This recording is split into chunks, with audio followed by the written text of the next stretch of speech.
Praise the Lord. ஆண்டவரும் அருமை இரட்சகருமாகிய இயேசு கிறிஸ்துவின் இனிய நாமத்தினாலே உங்கள் யாவரையும் நாங்கள் வாழ்த்தி ஆசீர்வதிக்கிறோம். கர்த்தர் தாமே உங்களை ஆசீர்வதிப்பாராக. இன்றைய தேவ வார்த்தை சங்கீதம் 68வது அதிகாரம் 6வது வசனமும் 7வது வசனமும் சொல்லுகிறது பாருங்க. தேவன் தனிமையானவர்களுக்கு வீடு வாசலை ஏற்படுத்துவார். பாருங்க, நீங்க தனிமையா நான் இருக்கிறேன் என்று எண்ணாதீங்க.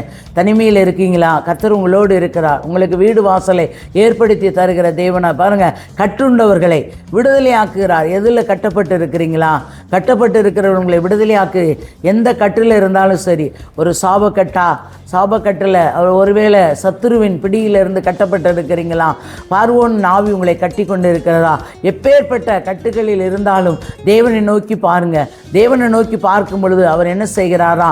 விடுதலையாக்குறார். பாருங்க, துரோகிகளோ வறண்ட பூமியில் தங்குவார்கள். பாருங்க, நம்ம ஆண்டவரை ஆராதிப்போம், ஆண்டவரை ரட்சிக்கப்பட்டு சபையாகிய பேழைக்குள்ள இருப்போம். சிலர் நம்மளை பார்த்து கிண்டல் கேலி பண்ணுவார்கள். அதை குறித்து நாம் கவலையே படக்கூடாது. பாருங்க, நம்முடைய வாழ்க்கை, நம்முடைய பிள்ளைகள் ஆசீர்வாதமாக இருக்கணும். சாபக்கட்டில் இருக்கக்கூடாது. எந்த கட்டிலையும் நம்முடைய பிள்ளைகளோ நாமோ இருக்கக்கூடாது. மற்றவர்களை நீங்கள் பார்க்கவே கூடாது. அல்லேலூயா. அப்போ பாருங்க, துரோகிகளோ வறண்டு பூமியிலே தங்குவார்களாம். அல்லேலூயா.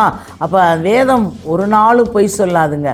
அல்லேலூயா. அப்போ பாருங்க, 7வது வசனம் சொல்லி, தேவனே நீர் உம்முடைய ஜனங்களுக்கு முன்னே சென்று அவாந்திர வெளியிலே நடந்து வருகையிலே.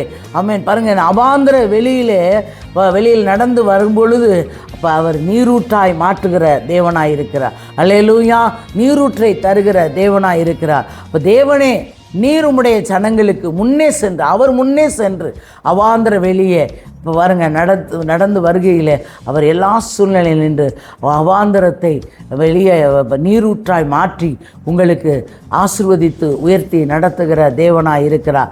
பாருங்கள், எந்த கட்டில் இருந்தாலும் அந்த கட்டிலிருந்து உங்களை விடுதலையாக்குற தேவனாக இருக்கார். அவரை நோக்கி, இயேசுவை நோக்கி பாருங்கள். விடுவித்து உங்களை ஆசீர்வதித்து உங்களையும் உங்களுடைய சந்ததிகளையும் உங்களுடைய பிள்ளைகளையும் விடுவிக்கிற தேவனாக இருக்கிறார்.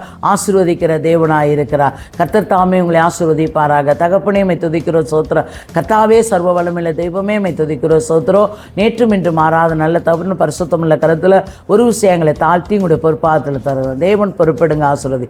இயேசுவின் நாமத்தில் வேண்டிக் கொள் ஜீவனுள்ள நல்ல பிதாவே. ஆமேன், ஆமேன்.